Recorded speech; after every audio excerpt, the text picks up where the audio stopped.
Welcome into another episode of Locked On Phillies, and we have some more big Phillies news today.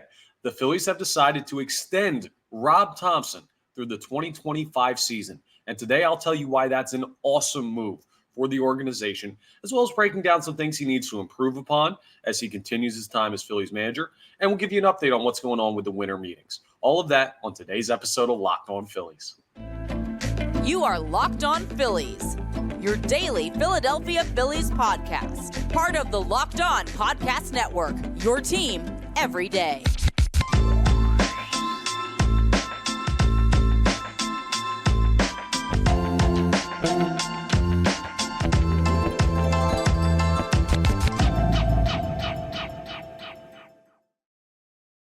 Yes, this is Locked On Phillies. I'm Connor Thomas, your host. 2 years as a credentialed Philadelphia Phillies media member, 2 years as your host of Locked On Phillies. We're part of the Locked On Podcast Network, your team every day. Please make sure you're rating, reviewing, subscribing to the YouTube, all that great stuff. We're pushing up towards 2,000 subscribers. So I really appreciate everyone who's already jumped on the Locked On Phillies bandwagon. What subscribing gets you? Notifications when new episodes are posted so you don't miss big news like Rob Thomson getting an extension. Costs you no money whatsoever. It takes like 2 seconds to do. So I really appreciate everyone who's done that and who's going to do that. So thank you.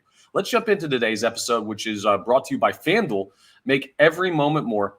Right now, new customers get $150 in bonus bets with any winning $5 moneyline bet. That's $150 if your team wins.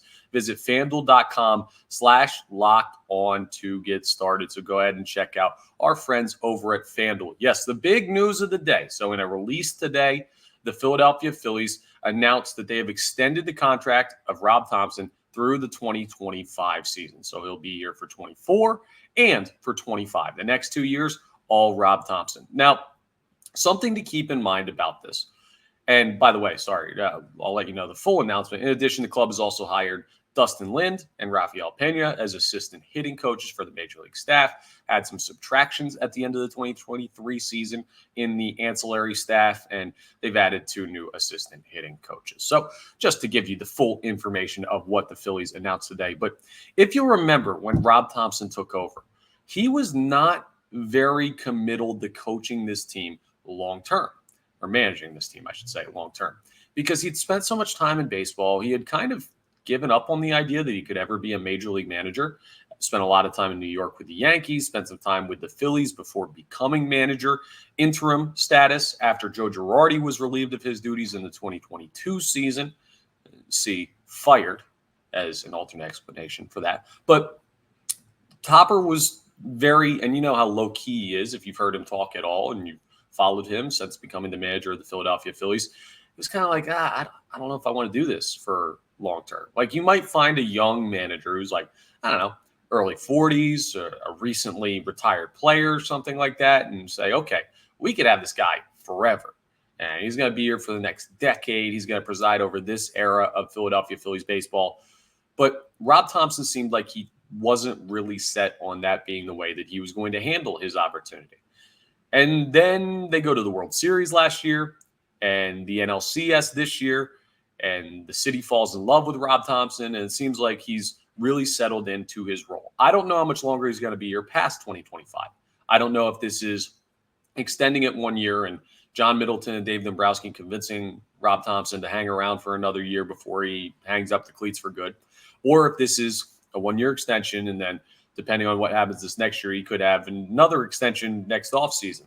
I don't know what the future holds, but he was never really portrayed himself as a long-term manager for the Philadelphia Phillies. So I don't know what this says past 2025, but I know that for the next 2 years, Rob Thomson is going to be managing this baseball team.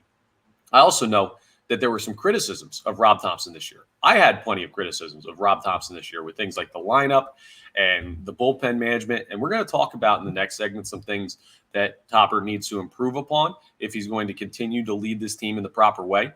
But you can't argue with the results. Like, I know people get upset about Kyle Schwarber batting leadoff. They get upset about the usage of Craig Kimbrell in the postseason, pulling Zach Wheeler in the final game of the World Series in 2022. Rob Thomson's made some decisions that have backfired. He's also made a lot of really, really good decisions since taking over as Phillies manager. And all you really need to look at, right? Does this team win with Rob Thomson as their manager? Well, in his managerial career as head of the Philadelphia Phillies, his record is 155 and 118. That's a 568 winning percentage. That includes an NL pennant in a year that he took over midseason and being one game away from repeating as NL champions, but knocking off the Braves twice, going to the NLCS this year, going to the World Series last year. Like, I don't think we could have dreamt up a better start to a manager's career as a manager. Rob Thomson's been in baseball a long time, but as the true manager of a major league team, than what Rob Thomson's gone through. No manager out there is perfect. And when your team loses, a lot of fingers get pointed towards the guy running things. That's just natural. Even the best managers get criticism when their team comes up short. And Rob Thomson got criticism this year when the Phillies fell short. He got criticism throughout the season when they had a slow start and were battling back. And he had some tendencies that the fan base didn't love. But ultimately, Rob Thomson is kind of what Kyle Schwarber is as a leadoff hitter, right? And in one way, not totally, but the Phillies just win when he's involved. They do. They find a way to win. When Kyle Schwarber bats leadoff, the Phillies just win. It might not be the cleanest look. It might not be the 100% perfect solution. Like, I don't think Rob Thomson is a perfect manager, but I don't think anybody is. The bottom line, when you look at a manager, their job is to, one, win baseball games, which Rob Thomson has absolutely done better than a lot of managers in baseball since taking over as the Phillies manager, and two, keep the team together. When was the last time you heard anything out of the Phillies locker room about a dispute between a player and the manager, arguments between players, fights, guys not wanting to be with the team, guys not wanting to play, any type of issues in the locker room? You don't hear about it. And part of it is the leadership of the players. And part of it is Dave Dombrowski, the GM, acquiring players that he knows fits together, not just on the field, but personality-wise. Part of it is John Middleton being an excellent owner and running a top-notch organization. Part of it is you, the fans, and making this an awesome place to play baseball where folks want to be. But Rob Thomson is in the trenches with these guys day in and day out. He just has his guys back. He battles with them. He's not a tough guy. He's definitely a player's manager. And he's also a guy that changed immediately, like in a snap instance when he took over from Joe Girardi. He completely changed the culture and the vibe of that clubhouse. Before, it was not very much an expression of individuality. Joe Girardi ran the locker room, the clubhouse, the way he wanted to, and ran his team the way he wanted to. Rob Thomson has turned power over to the players, and it is shown in the results of what he's gotten. And this is just a guy that, if you ask anybody in that Phillies locker room, they love playing for him. They love being around him. He's like, I don't know, grandfather might be too mean for him as far as age, but he is up there, so we'll say grandfather. But he's like your grandpa. You go over his house and you always leave with food and $20 extra in your pocket and feel good that you talk to him. It's just like a comforting time. That's what Rob Thomson is. And to have that over a long season to keep the team together, that's a great thing. The other thing, he was also voted the most attractive manager in baseball by this scientific study. So the hottest manager in baseball is back with the Philadelphia Phillies, or extended with the Philadelphia Phillies. So that's smart. The better your manager looks, the better your team plays. It's just fact. Obviously tongue-in-cheek there, but, I mean, you got to lock down that guy, right? And Rob Thomson just fully deserved this. I know he's not perfect. And coming up, we're going to talk about the things that I still think he needs to improve upon, especially now that he's got 2 years to do it.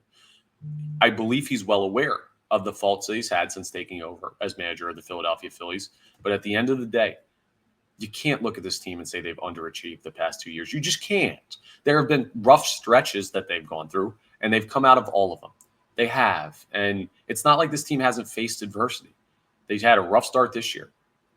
He took over, Rob Thomson did, from Joe Girardi with that team being really, really bad last year based on their talent level, and took them to the World Series. Like, you can't argue with the results. So when we nitpick some stuff about Rob Thompson's tendencies as manager coming up in the next segment, just keep in mind, he's a winning manager, a very winning manager, and one that fully deserved this extension through the 2025 season that he received today. So we're going to continue to talk about that coming up, the extension for Rob Thomson. We're also going to discuss things he needs to work on, because everybody has faults. What can Topper improve upon now that he's been extended through 2025. We'll discuss as we continue Locked On Phillies. First, I want to tell you about my friends over at FanDuel. You can score this NFL season with FanDuel, America's #1 sportsbook. Right now, new customers get $150 in bonus bets with any winning $5 moneyline bet. You can bet on the biggest favorite in the world, and you could just cash in $150 when your team wins. That's $150.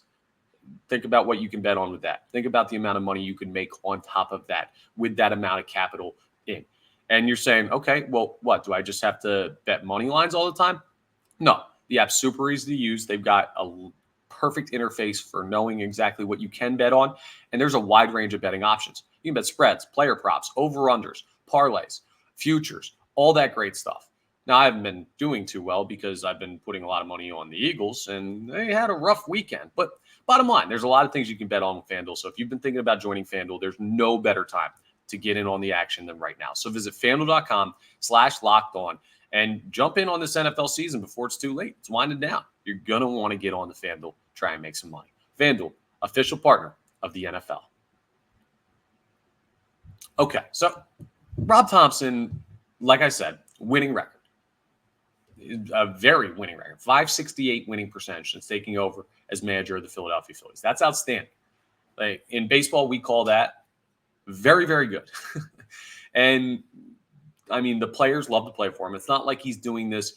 I'm not sure how many of you listening to this are basketball fans, but like Tom Thibodeau, a basketball coach, is currently with the New York Knicks.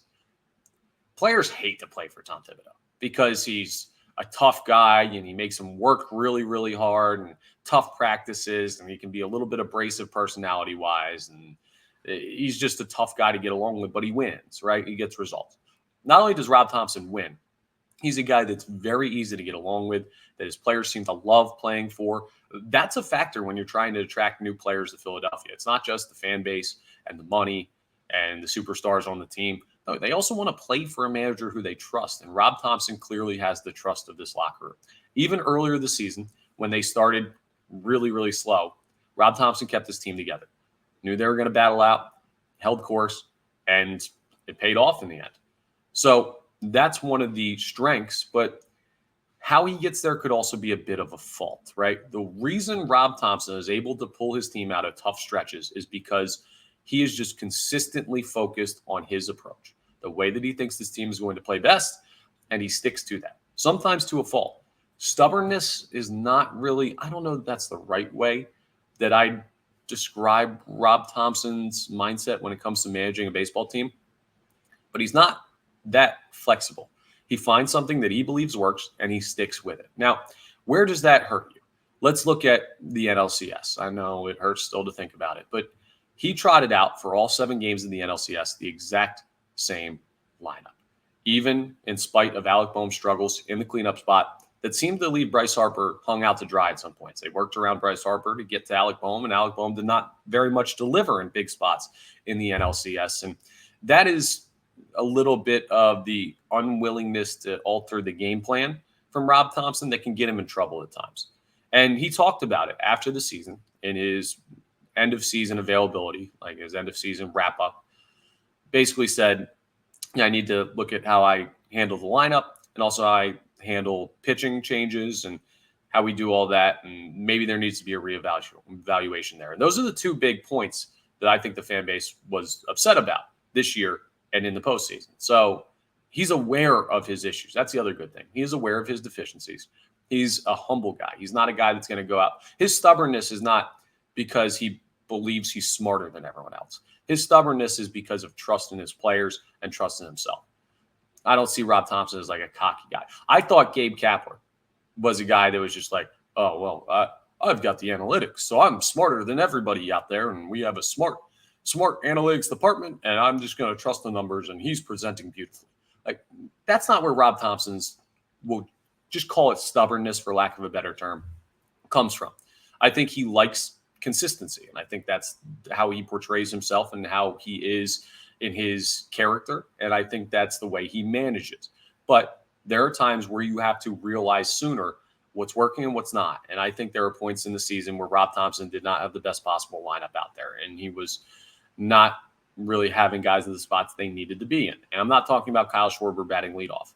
There are a lot of ups and downs in the lineup. Trey Turner probably should have been dropped down a little bit further sooner. Nick Castellanos probably should have been moved up sooner. You had Bryson Stott batting all over the place. I think consistency might have been a little bit better for him, considering how good of a season he was having, or maybe even moving him up higher in the lineup.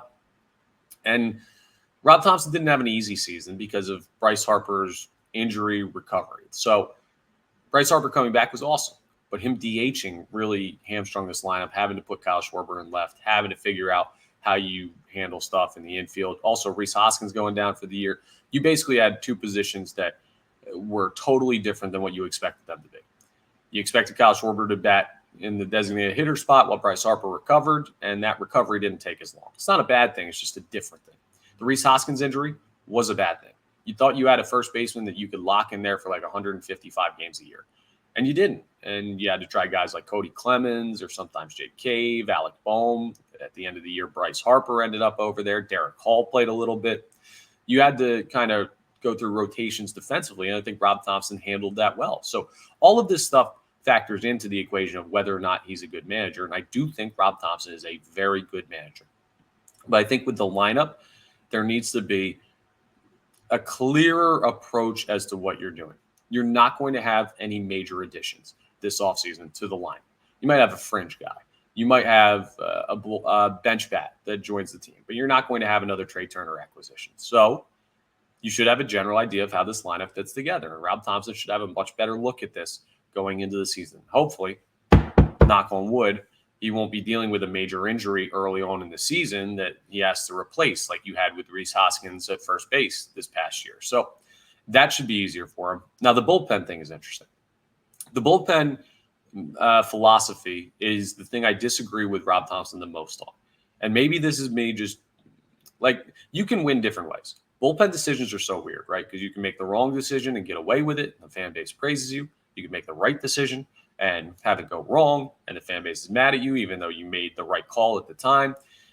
Bullpen decisions are so results-driven, and they're so hard to evaluate before because you don't know the stuff a guy has on a given day. And it's not as simple as, we'll go back to the basketball analogy. It's not as simple as just putting your best free throw shooter available on the line and hoping he makes two.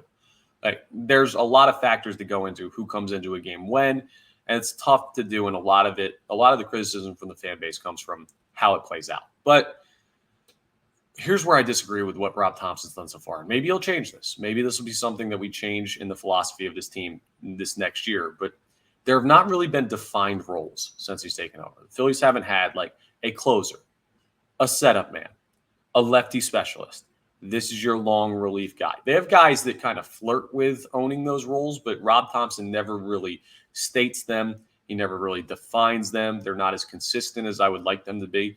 Like, if you had a guy going into this 2024 season, you're like, you are our closer. You are throwing the ninth inning. That is it. That is your focus. Think about what Edwin Diaz did for the Mets last year. Like, he was just ninth inning, ninth inning, ninth inning, ninth inning. I know that restricts you a little bit with the times you can use that guy. And there will be times when that guy would throw in, like, a closer might throw in the 8th. The closer might throw in the 10th. You might save him if you think you're going to extra innings. But ultimately, Craig Kimbrell was using like the 6th, the 7th, the 8th innings. He wasn't just in one role. And that bothers me because that messes with the mentality of a pitcher. You didn't have a clear setup guy. It was a lot more matchup dependent, and it changed day to day. And availability of bullpen pitchers changes all this. My point is, I would love to see you're the closer. You're the setup guy. You're our best lefty reliever. You're our best righty reliever. You're our long relief guy, or have a couple of them, long relief lefty, long relief righty. Just define those roles a little bit better to make the bullpen more comfortable with what they're doing. I think the bullpen had a successful season. I just think it could have been more successful with defined roles. But that's a differing in philosophy. Maybe you agree with me, maybe you don't. Rob Thomson clearly does not.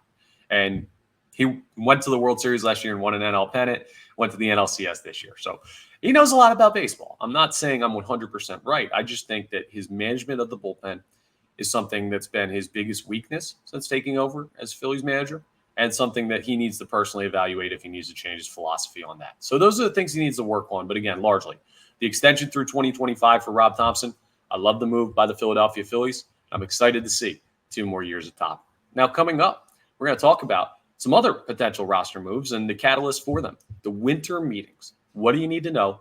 And what is the kind of scuttlebutt, to use a military term, going on around Major League Baseball right now? Well, we'll discuss as we wrap up Locked On Phillies. Okay, so the winter meetings, they started yesterday. They run December 3rd to December 6th. I'm recording this on December 4th. So we'll have today, tomorrow, and Wednesday will be the final day of the winter meetings. And if you're not familiar with the winter meetings, why they're important is basically all the teams get together, all the GMs, and you got agents down there, maybe owners, maybe managers. A lot of people get together. And instead of having to make a phone call to the West Coast, all these guys descend this year. They're in Nashville. They're all in the same space. You get to really have a lot of talks about a lot of things. It's a lot easier to have a conversation with someone. Think about it. This is a perfect example. How connected do you feel to your coworkers when you work from home as opposed to when you go into the office? When you start working from home, it's kind of like, well, I don't see you guys constantly. You might ping each other every once in a while, but it's not quite as productive as when you have a big meeting. You want to do it in person. A lot of businesses feel. Well, this creates traction for potential moves. And it also creates rumors because reporters are down there and there's a lot of information flying around and you get to see who's talking to who, what players' names keep coming up multiple times. You put everything in one place. Basically, the baseball universe shrinks and the hot stove heats up. The Braves made a big trade with the Mariners last night for some young players that the Braves just continue to get away with this. I don't think it's as good of a trade for the Braves as everyone's treating it. People are acting like the Braves just made the greatest trade of the offseason. But it's a nice move for the Braves to add more young players that Alex Anthopoulos is probably going to sign for long term. But my point is things can happen. So what should you be looking for from the Phillies? A lot of people have been wondering about Juan Soto trade rumors. The thought is that Soto could potentially be moved by the end of these meetings. So that would be by Wednesday. He could be traded by the San Diego Padres. The Phillies have been kind of a name thrown around. I'll reiterate my thoughts on the Juan Soto deal because I heard this. I forget who said it, but I heard it on the radio when we were playing like ESPN overnight stuff, and it might have been a national reporter. It said that the Phillies, the fit doesn't really seem to be the cleanest compared to other teams, but they have the money and they seem to like superstars and they're competing right now. So why not? I don't really like why not moves for teams that are close. I like moves that fill a need. I like moves that you need to go out and commit either money or assets, whether that be minor league players or fringe major league players, prospects or veterans that kind of get you to where you need to be. I don't love the just, oh, he's a good player. Why not? Let's just sign him. I don't know. Maybe this sounds dumb because Juan Soto is a very talented player, but I also don't think the Phillies have made many of those moves. When was the last time you saw the Phillies acquire a guy that they didn't have a need at that position? I haven't seen it in a couple of years under Dave Dombrowski. Like everybody they bring in, it's like, okay, we need an upgrade here. We need a big upgrade here. We have an opening here. We got to add a bunch of stuff. Like it just seems to make sense, right? All the moves that the Philadelphia Phillies make are justifiable. The Juan Soto move would feel like we're just getting this guy to get this guy. And you'd have to give up a lot to do that. So I don't see the Phillies as a likely landing spot for Juan Soto, but they're a name that's been thrown around in the rumors. Also, the Shohei Ohtani sweepstakes, the Phillies are not in that conversation. They're just not. He's not going to be here. It doesn't make any sense. So, but keep an eye on that, and we'll see what information we get from that. There's some other stuff. Dylan Cease might be going to the Braves. They're one of the teams linked to him. You got to watch out for your division rivals getting better. What's going on with Yoshinobu Yamamoto? Maybe there's some nuggets learned from other GMs, presidents of baseball operations, down in Nashville this week about what his preferences are. There's going to be a lot of rumors and everything. Basically, the hot stove is just on fire when you get to the winter meetings, and you only have 2 more days of it after today. So we'll keep you updated on any news, but that's why they're important. I haven't heard anything about the Philadelphia Phillies as far as whispers or rumors at the winter meetings. So they're probably going to be one of the lesser active teams. But still, you never know what's going to happen and what type of information you could glean. So keep an eye on that over the next couple of days, and we'll keep you updated here on Locked On Phillies. That's all for today's episode of Locked On Phillies. Had some news today, but we're back to evaluating players 2023s tomorrow. So we're going to break down the next player. Let me know in the comments who you want that to be. It could B, any of the guys we haven't done. We've got a playlist on YouTube listing out all the episodes so you can go through to make sure you're not re-suggesting guys. A lot of bullpen guys we haven't done yet, and some fringe bats like bench players we haven't really gotten into yet. So let me know who you'd like me to evaluate next in tomorrow's episode, unless there's some big news from the winter meetings, and then that will obviously preempt. But yeah, we're continuing our offseason programming here, and another fun episode of Locked On Phillies as Rob Thomson's here through the 2025 season due to an extension announced today. That's all for Locked On Phillies, part of the Locked On Podcast Network, your team every day. Again, please make sure you're rating, reviewing, subscribing, all that great stuff. I'll talk to you next time on the next episode of Locked On Phillies.